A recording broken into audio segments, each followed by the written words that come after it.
नमस्कार मित्रांनो, घरोघरी मातीच्या चुली या मालिकेच्या आजच्या भागामध्ये जानकी म्हणजेच की ती शोभनाच्या वेशामध्ये आता रणदिवेंच्या घरी आलेली असते. म्हणजेच की आता जानकी बोलत असते की देऊळ किती जरी देखणं असलं ना तरी सुद्धा त्याला कळशाशिवाय शोभा नसते. जानकी आता पूर्णपणे तिच्या रिलेटेड कहाणी सांगते. ते सगळं पाहता सुमित्रा सुद्धा खूप इमोशनल झालेली असते आणि आजी तर त्याचा वेगळाच अर्थ घेत असते. इकडे आता जानकी म्हणजेच की शोभना सांगत असते घराची शोभा म्हणजेच की ती आपली वडीलधारी माणसं. जोपर्यंत घरामध्ये वडीलधारी माणसं नाही ना तोपर्यंत कुटुंब नावाच्या देवळाला कलस नसतो. जानकी आता सांगत असते मला माझं घर जोडून ठेवायचंय. ती प्रॉपर्टी तिकडेच मरू दे. मला माझी नाती पाहिजे. मला माझी माणसं जपायची आहेत. ही अशी आमची केस. म्हणूनच तर मी एवढ्या लांबून अविडियरला भेटायला आले. त्याच्यानंतर आता जानकी विचारते मिळतील ना मला माझी माणसं, माझी नाती? त्यासाठी जीव खूप तुटतो, तो सुद्धा रोज. इकडे अवंतिका सौमित्र दोघे सुद्धा शांतपणे ते जानकीचं बोलणं ऐकून घेतात.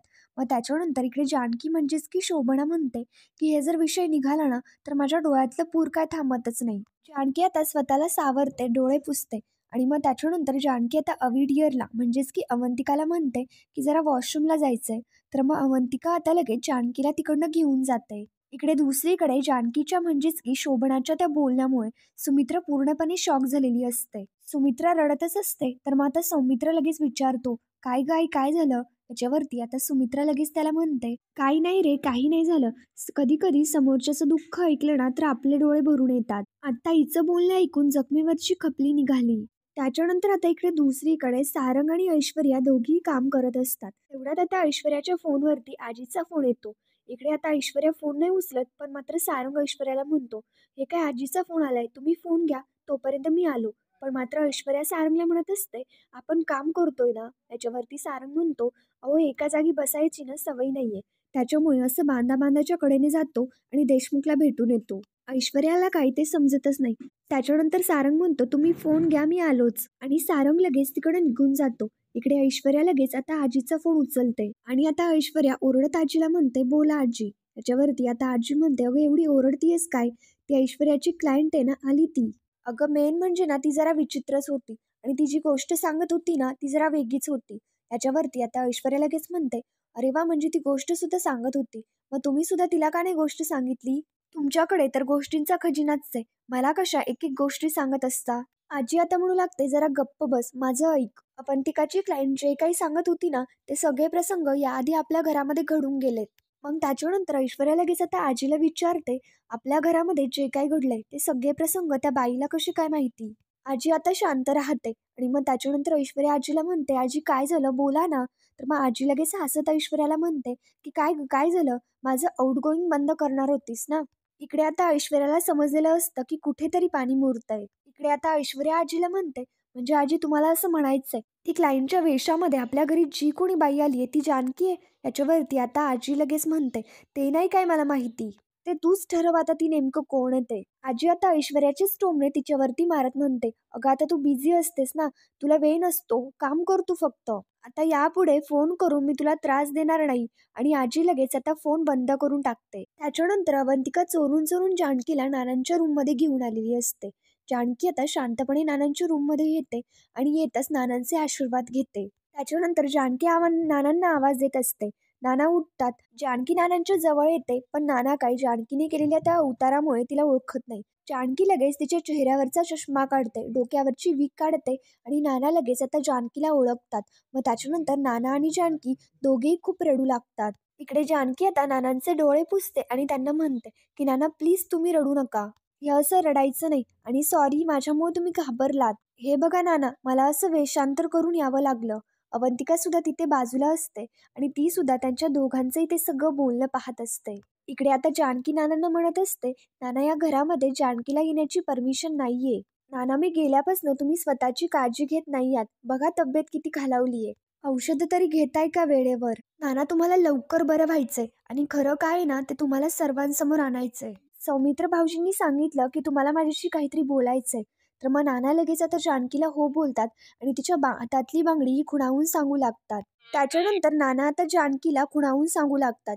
त्याच्यावरनं जानकी आता बरोबर अंदाज लावते की ऋषिकेश म्हणून. त्याच्यानंतर मग जानकीला वेगळंच वाटतं आणि जानकी आता नानांना म्हणते की नाना तुम्ही त्याची काळजी नका करू. ऋषिकेश आनंदात आहे आणि ओवीसुद्धा बरी आहे. नाना ही दिवाळी मी तुम्हा सगळ्यांच्या व्यतिरिक्त साजरी केली. नाना प्रत्येक क्षणी आम्हाला तुमची आठवण येते. पण तुम्ही अजिबात काळजी करू नका. लवकरच हे घर मी पुन्हा एकत्र आणेल. नाना आता त्याच्यानंतर जानकीला वेगळं काहीतरी खुणावून सांगत असतात. हातातली कडं आणि ऋषिकेश याच्या व्यतिरिक्त काहीतरी असतं, पण मात्र तरीसुद्धा जानकीला ते काही समजत नाही. जानकी आता नानांना म्हणत असते, "नाना तुम्ही मला काहीतरी हिंट द्या ना." आता त्याच्यानंतर जानकी नानांना म्हणते, की "नाना मी तुम्हाला कागद आणि पेन देऊ का?" तर मग जानकी नानांना कागद आणि पेन देते. नाना पेननी लिहिण्याचा प्रयत्न करू लागतात, पण मात्र त्यांना ते काही जमतच नसतं. नाना आता त्या कागदावरती वर्तुळ काढतात. तर मग जानकी आता स्वतःशीच विचार करत म्हणते, "नाना नेमकं काय बोलतायत ना, हे मला काहीच कळत नाहीये." नाना आता स्वतःशीच म्हणू लागतात, की "जानकी आता तुला कसं सांगू? हे गोल चित्र म्हणजे ऋषिकेशच्या हातातलं पार्वतीचं कड आहे. त्या कड्यावरती जो नंबर लिहिलाय ना, तोच नंबर आपल्या देव्हाऱ्याला असलेल्या लॉकचा पासकोड आहे. त्यात प्रॉपर्टीचे पेपरेस म्हणजे रणदिव्यांच्या मालमत्तेचे खरेखुरे कागद." इकडे जानकी आता ते वर्तुळ नेमकं काय आहे त्याचा विचार करत असते. त्यानंतर आता इकडे दुसरीकडे ऋषिकेश कोल्हापूरला चाललेला असतो. पण मात्र त्याच्या गाडीमध्ये 3 गुंड असतात आणि त्यांचा काहीतरी आता वेगळाच प्लॅन असतो. म्हणजेच की त्यांना आता ऋषिकेशला मारायचं असतं. मग त्याच्यानंतर इकडे गाडीत बसलेला तो मालक त्यांच्या गुंडांना मागे खुणावून सांगतो, की तुम्ही तयार आहात ना? त्याच्यावरती ते गुंड सुद्धा आता तयारच असतात. इकडे तो माणूस आता ऋषिकेशला म्हणतो, "काय रे काय चाललंय तुझं? पुढे बघून गाडी चालव ना."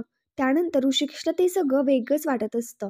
ऋषिकेश आता स्वतःशीच विचार करत म्हणतो, "माहीत नाही का, पण मात्र मला हे सगळं जरा वेगळंच वाटतंय." त्यानंतर आता इकडे दुसरीकडे ऐश्वर्या खूप तोऱ्यामध्ये घरी चाललेली असते. ऐश्वर्या आता रागातच स्वतःशीच म्हणत असते, "या जानकीचं ना काही खरं नाही. ड्रेस पासिंगचे चार्जेस लावून मी ना हिला जेलमध्येच पाठवणार." ऐश्वर्या घरात चाललेलीच असते. तेवढ्यात मागनं सयाजीराव ऐश्वर्याकडे येतात आणि तिला आवाज देऊन तिथे बाजूला बोलवून घेतात. तर मग ऐश्वर्या लगेच रागातच सयाजीरावांना म्हणते, की "डॅडा तुम्ही इथे काय करताय? तुम्हाला माहिती नाही या घरामध्ये काय चाललंय ते." ऐश्वर्या पुढे सांगणार तेवढ्यातच लगेच सयाजीराव म्हणतात, "घरात काय चाललंय ते मरू दे गं. तुझ्या घराच्या बाहेर काय चाललंय ना ते बघ आधी." इकडे दुसरीकडे सौमित्र गॅलरीमध्ये आलेला असतो आणि तेवढ्याच सौमित्रचं लक्ष ऐश्वर्या आणि सयाजीराव यांच्या दोघांकडे जातं. आता सौमित्र स्वतःशीच विचार करत म्हणतो, की हे दोघं असे मध्येच कुठून तडमडले. या ऐश्वर्याने जानकी वहिनीला बघितलं तर उगाच ही तमाशा करेल. उगाच पकडले जाऊ. मग त्याच्यानंतर तेवढ्यात आता जानकीला तर काही इकडे समजतच नसतं आणि आता सौमित्र लगेच इकडे नानांच्या रूममध्ये येतो. त्यानंतर सौमित्र अवंतिकाला सांगतो, की ऐश्वर्या आली आहे. इकडे आता सौमित्र जानकीकडे येतो आणि जानकीला म्हणतो, की ऐश्वर्या आली आहे. याच्यावरती जानकी आता म्हणते, "सौमित्र भाऊजी काय झालं? नानांनी टिकली आणि मंगळसूत्र सांगितलं. याच्यावरनं मी ऋषिकेश ओळखलं. पण मात्र हे सर्कलचं काय अर्थ समजत नाहीये." याच्यावरती आता सौमित्र म्हणतो, "आम्ही सुद्धा तिथेच येऊन अडकलोय. पण आत्ता तुला इकडनं निघावं लागेल, ऐश्वर्या येतीये." त्यानंतर आता इकडे दुसरीकडे जानकी घाईघाईमध्ये बाहेर येऊ लागते. तिच्या डोक्यामध्ये विंग लावते आणि चष्मा घालायची विसरते. तर मग आता सौमित्र जानकीला बाहेर येताच म्हणतो, की "वहिनी तुझा चष्मा." जानकी चष्मा लावू लागते, पण मात्र तेवढ्यात लगेच तिथे आजी येते आणि आजी आता मोठ्याने ओरडत म्हणते, "जानकी या घरामध्ये तू वेश बदलून आलीस का? आणि सौमित्र तिला घेऊन आला ना नानासाहेबांना भेटवण्याकरता. थांब आता मी तुला पकडतेच." आणि जानकी आता लगेच तिकडनं निघून जाते. सौमित्र अवंतिका यांच्या दोघांनाही काय बोलावं काहीच समजत नसतं. मग त्याच्यानंतर जानकी आता इकडनं निघून जाते. त्याच्यानंतर इकडे दुसरीकडे जानकी बाहेर चाललेलीच असते. तेवढ्यात ती ऐश्वर्या आणि सयाजीराव यांच्या दोघांनाही बोलताना पाहते. जानकी तिथेच बाजूला उभी राहते आणि त्यांच्या दोघांचंही बोलणं ऐकू लागते. इकडे सयाजीराव ऐश्वर्याला म्हणतात, की "ऋषिकेश ज्या टेम्पोतून निघालाय ना, त्या टेम्पोमध्ये आपली सुद्धा माणसं आहेत. तो टेम्पो कोल्हापूर हायवेला लागला ना, तर ऋषिकेश टेम्पो थांबवणार आणि आपली माणसं त्याला बेदम कुटणार. पार अर्धमेला होईस तोपर्यंत."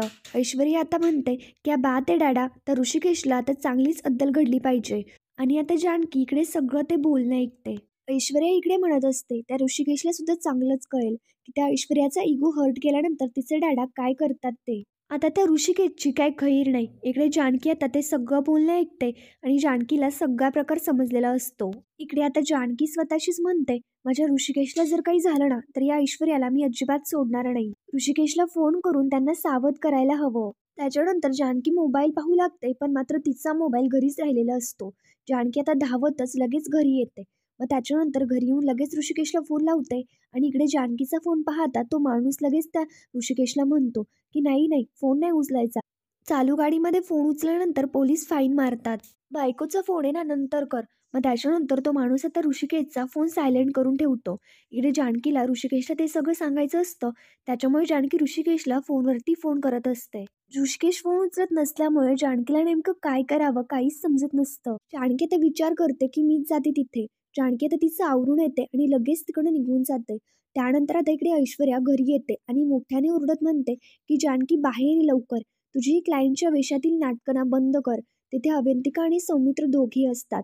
तर मग अवंतिका आता लगेच ऐश्वर्यावरती ओरडत म्हणते, ऐश्वर्या शांत हो, बंद कर तुझी ही नाटकं. कशाला ओरडतीयेस? तुला एवढं सुद्धा कळत नाहीये का? आपल्या घरी एक पेशंट आहे आणि नाना झोपलेत.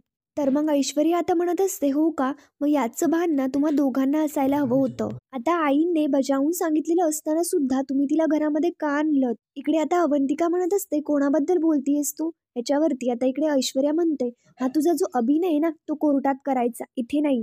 आणि आता ऐश्वर्या विचारते की जानकी कुठे? तेवढ्यात लगेच मागणं सारंग सुद्धा येतो आणि आजी सुद्धा तिथे येते. तर मग त्याच्यानंतर अवंतिका म्हणते, जानकी वहिनी तिच्या घरीच असेल ना, काहीही काय बोलतीयेस? आणि ऐश्वर्या तुला आता जानकी वहिनीचे भास व्हायला लागलेत का? याच्यावरती आता ऐश्वर्या म्हणते, तुझी ही नाटकं ना बंद कर. इकडे सारंग आता विचारत असतो की ऐश्वर्या काय झालं? नक्की तुम्ही कशावरनं भांडताय? इकडे आता ऐश्वर्या सारंगकडे येते आणि त्याला म्हणू लागते, सारंग अहो आपल्या घरामध्ये ना सापेल रस्ते जात आहेत.